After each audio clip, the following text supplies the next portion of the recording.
अब दिल्ली वाले ही इस बात का निर्णय करें कि क्या ये न्याय है, क्या ये सही है। क्या दिल्ली वालों को अपनी मेहनत की कमाई के इनकम टैक्स का हिस्सा मिलना चाहिए कि नहीं मिलना चाहिए। जब और राज्य, चाहे कर्नाटका हो गया, चाहे महाराष्ट्र हो गया, जो हाई इनकम टैक्स पेयर्स हैं, जब महाराष्ट्र से 5 लाख करोड़ से ज्यादा का इनकम टैक्स जाता है तो उनको 50,000 करोड़ का एलोकेशन होता है। जब कर्नाटका से 2 लाख करोड़ का इनकम टैक्स जाता है तो उनको 30,000 35,000 करोड़ का एलोकेशन होता है।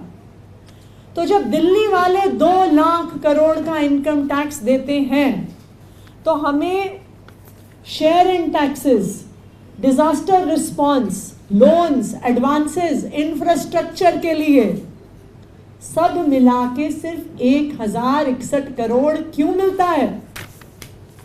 जब हम अपने हिस्से का टैक्स देते हैं तो क्यों दिल्ली वालों को उनका हक नहीं मिलना चाहिए?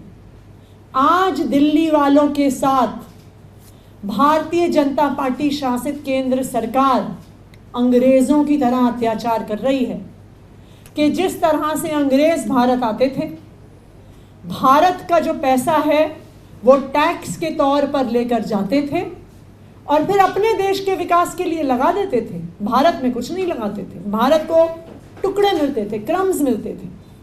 आज उसी तरह भारतीय जनता पार्टी शासित केंद्र सरकार दिल्ली वालों के टैक्स का पैसा ले रही है।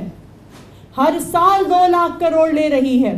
पिछले 10 साल में 15 लाख करोड़ लिया है और उसके अवज में infrastructure, loans, advances, disaster relief सब कुछ मिला के मात्र 7,500 करोड़ रुपए दिल्ली वालों को दिया है।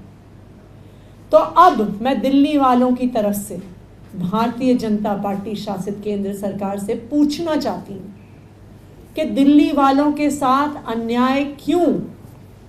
दिल्ली वालों को अपने हक का पैसा क्यों नहीं मिलता? अगर आप महाराष्ट्र को पैसा दे सकते हैं, कर्नाटका को पैसा दे सकते हैं, मध्य प्रदेश को पैसा दे सकते हैं, तमिलनाडु को पैसा दे सकते हैं, वेस्ट बंगाल को पैसा दे सकते हैं, हिमाचल प्रदेश को पैसा दे सकते हैं, तो दिल्ली वालों को भी उनके हक का पैसा मिलना चाहिए।